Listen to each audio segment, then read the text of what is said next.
ہمارے نبی کریم صلی اللہ علیہ وآلہ وسلم اکثر نمازوں کے بعد ایک دعا پڑھا کرتے تھے، اللہم حسبنی حسابا یسیرا۔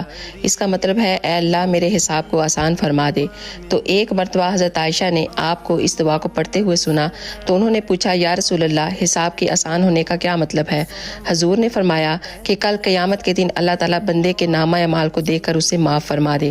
اگر کسی بندے کا حساب و کتاب اللہ تعالیٰ لینے لگ جائیں گے تو وہ شخص مشکل میں پھنس جائے گا۔ تو دوستو، مرنا تو ہم سب نے ہی ہے، قبر کا عالم ہے، میدان محشر کا منظر ہے۔